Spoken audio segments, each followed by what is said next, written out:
Hey everybody, what's happening? Thanks for stopping by for another Diablo 3 video, where today is all about harvesting resources. I call this one the Wicked Twister. So just like my last Diablo 3 video, if you want to skip from one section to the next, go ahead and check out the description below. It'll be the first thing you see. I'll do my best to keep the video 10 minutes or less, which is why I'm talking so fast, and the layout's going to be pretty basic. We're going to start things off with Nephilim Rifts. Now I don't know how many I can squeeze into the 10 minutes. Hopefully we can find some goblin packs because they're fun, even though they're pretty rare. Then we're going to go ahead and talk about the gear, the gems, the skills, the Kanai's Q passes, and the mercenary setup. Yes, this build does revolve around solo play because I found it to be more efficient. However, you could just as easily run bounties or play public if you wanted to. Using this build for solo play is just my suggestion because of my own personal pet peeves. For example, when I play with the community, I believe, respectfully, that the communication is so bad that with people constantly entering and leaving the game, sometimes it causes your character and screen to lock up, and that's all it really takes to kill your character. It's a buzzkill. So you're either going to play with friends or you're going to play solo, hence I would suggest playing solo. And finally, if you're wondering what it's like to play with the build, I would compare it to a pinball machine, not only because it's fun, even though it does take some getting used to, but regardless of whether or not you use map at the top right, which is honestly your greatest asset to avoid objects, it's not going to change the fact that you are going to run into a bunch of shit,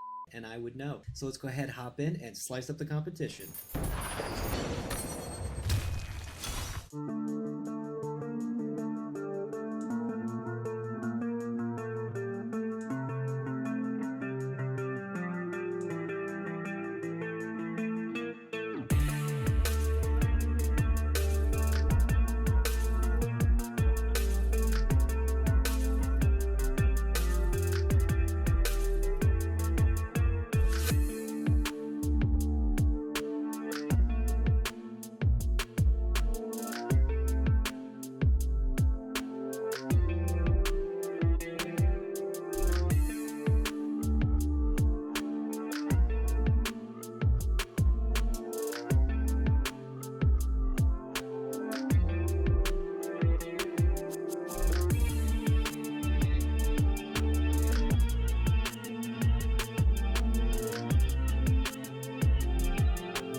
I turned them all into chocolate and gobbled them up.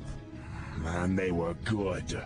Alrighty guys, let's go ahead and dive into the gear. To kick things off, we have the full 6-piece Wreath of the Waste set, starting with the gloves, the shoulders, the helmet, the chest plate, the pants, and the boots. As far as the belt goes, we decided to go with Lamentation so that we could dual stack Rend with added Rend damage. Also, it's worth noting that with the 6-piece bonus, the majority of your damage is actually going to come from Rend. As far as the wrist guards goes, we decided to go with Warzechian Armguards for the ability that when you destroy a wreckable object, you get a burst of speed, because that's the build. It's all about mobility. Now, as far as the jewelry goes, on the right side, we have an old favorite, the Band of Might with 80% damage reduction over 8 seconds, provided that you cast Furious Charge, Ground Stomp, or Leap. On the left side, we decided to go with the Obsidian Ring of the Zodiac, so that when you spend primary resource, you get cooldown reduction. And as far as the amulet goes, we decided to go with Squirts Necklace for the ability. While not taking damage, damage dealt is increased by up to 100%, and damage taken is increased by up to 50%. And I know it sounds a little spooky and weird for two reasons. One is we don't have a bubble or shield to be able to absorb damage. And two, of course, we're undoubtedly going to come up against ranged enemy types. But here's the thing. We're moving around so fast and coupled with some of our abilities pushing enemies out of the way that for the most part, you're not going to be invincible, but for the most part, you should be able to retain most, if not all, of your 10 stacks regarding the Squirts Necklace for damage output. As far as the weapons go, I decided to go with the Bul-Katho set, which consists of 2 blades, one being the Warrior Blood Amulet, and the other the Solemn Vow. As you can see on the left, I decided to make my warrior blade the primal, not for any reason in particular, but it does sound a bit more menacing, a bit more savage. And on the right, we have the Solemn Vow. And if you take a closer look at the two-piece bonus, we have increased fury generation by 15, and during Whirlwind, you gain 45% increased attack speed and movement speed. Now, when you consider this build, you can't pass that up. So that basically concludes the gear. Let's go ahead and knock out the gems.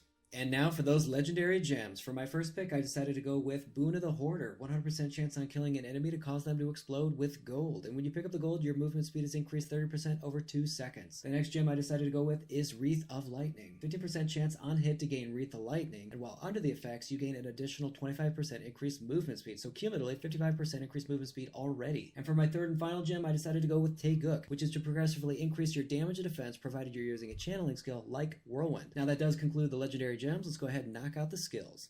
As for the skills, most of the abilities will revolve around mobility. Starting with the left click, we have Battle Rage with Ferocity. It's a passive, increasing our movement speed 15%. On the right, we have Whirlwind with Hurricane, sucking enemies in order to activate our Wreath of Lightning gem to increase our movement speed an additional 25%. The next ability we decided to go with is Sprint with the Gangway rune to increase our movement speed 30% and push enemies out of the way. The next ability we decided to go with is Furious Charge with Merciless Assault in order to get us into the fight to activate our gems and bolster our defense. The next ability we decided to go with is Threatening Shot with Terrify. There's a reason for this, I promise, but every time you shot, you're going to scare the enemies away. It has to do with Kanai's cube. We'll get there in a minute. And the last ability we decided to go with Wrath of the Berserker with Insanity in order to balance out our speed and power. You're going to be rocking this the whole time. And as far as the remaining 4 passive abilities go, we elected to go with Boon of Bul-Katho to reduce Wrath of the Berserker an additional 30 seconds, which is why it's almost always ready to go. For the next ability, we decided to go with Rampage, increasing your strength an additional 25% as long as you continue to kill enemies in less than 8 seconds. For the third slot, we decided to go with Pound of Flesh, not so much for life regeneration, but because of movement speed. As long as you continue to pick up health globes, you can reach a total of 20% increased movement speed over the course of 15 seconds. And for the final ability, we decided to go with Berserker Rage. As long as you are near maximum fury, you will deal an additional 25% damage. That covers the skills. Let's go ahead and knock out the Kanai's Cube passives. Alrighty guys, here we are with the Kanai's Cube passives. Please bear with me, we are almost through this thing. On the far left weapon slot, we decided to go with Ambo's Pride. This is irreplaceable. Earlier when we talked about the gear and the 6-piece bonus of the Waste set, the majority of your damage is going to come from Rend. Attacking with Whirlwind also applies Rend, and the total damage of Rend is dealt over 1 second. That's insane. That's why they like bleed pop. It's so cool. As far as the armor goes, we decided to go with Gloves of Worship, and I know it sounds weird when you consider the Mantle of Channeling and the Hexing Pants of Mr. Yan. The reality is we don't need the resource reduction with the pants, and we don't need the defense with the shoulders, so what makes the gloves so good? When you consider the new season, Altar of Rites potion effect, and the potion cooldown is only 30 seconds, every time you pop that bad boy, you get a random power pylon or shrine effect, and when you get the shrine effect, you get it for 10 minutes, and I think there are like 6 different shrine effects. You have damage, damage reduction, mobility, resource reduction, we have experience, magic find, and you know, there might be a couple other ones floating around, I'm not too entirely sure. How about this? Let me go ahead and pause the video, I'm going to run some Nephilim Rifts, and we're going to pop that bad boy as many times as possible, so that when I turn the camera back on, I can try to show you guys what I'm talking about on the hotbar, and then we're going to go ahead and talk about the jewelry slot. Hey guys, and welcome back. Let's go ahead and talk about those shrine effects we picked up from the Gloves of Worship, starting with Enlighten. You gain more experience from monsters you kill for 6 minutes. Next to that, we have 4 slots. Defense, we have Blessed. You take less damage from attacks for 4 minutes. Above that, we have Damage.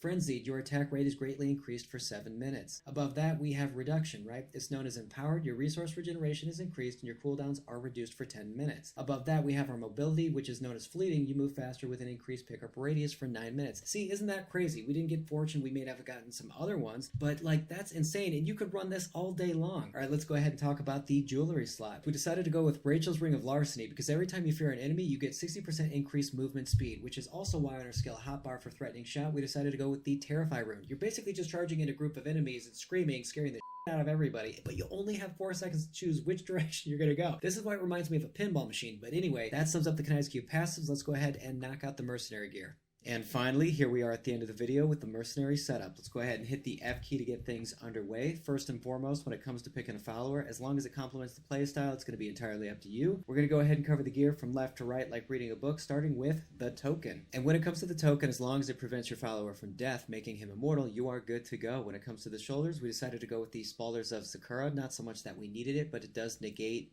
durability loss for your main character. As far as your set goes, we decided to go with Kane's Destiny for the 3-piece bonus. lives. When a Great Rift keystone drops, there is a 25% chance for an extra one to drop. Considering how quick we move through the map, these can stack up pretty quick. As far as the amulet, we decided to go with Flavor of Time so that pylon effects last twice as long. Now when it comes to the wrist, we decided to go with Nemesis Bracers, of course. Every time we touch a power pylon or a shrine, we get another E group for loot, but we also get to tackle greater rifts and normal Nephilim Rifts pretty quick. And as far as the jewelry goes, we decided to go with Nagel Ring on the right, mainly because whenever you add Gold Find or Magic Find to your follower, your main character will receive a fractional amount. I think it's something like 1/5. I know it's really low, but anything is better than nothing. I hope Blizzard can fix that one day as well. When it comes to the next piece of jewelry, we decided to go with the Avarice Band. I think it's a bounty you pick up in Act 3, maybe Act 4, but I'm thinking Act 3. Anyway, each time you pick up gold, increase your gold and health pickup radius by 1 yard for 10 seconds, stacking up to 30. It is so amazing for this build because with Rend, you have delayed bleed pop kills, and with your Dust Devils, those are also somewhat delayed kills off in the distance. So with your vast range pickup, you don't have to go back for the gold, again, for the most part, and it's awesome. Alrighty guys, that concludes the video, and thank you so much for sticking it out with me. It really does mean a lot. If you do get a chance, please let me know your thoughts of the build in the comment section below, and if you'd like to see more content like this, please like and sub, and I will catch you in the next one. Peace and happy hunting.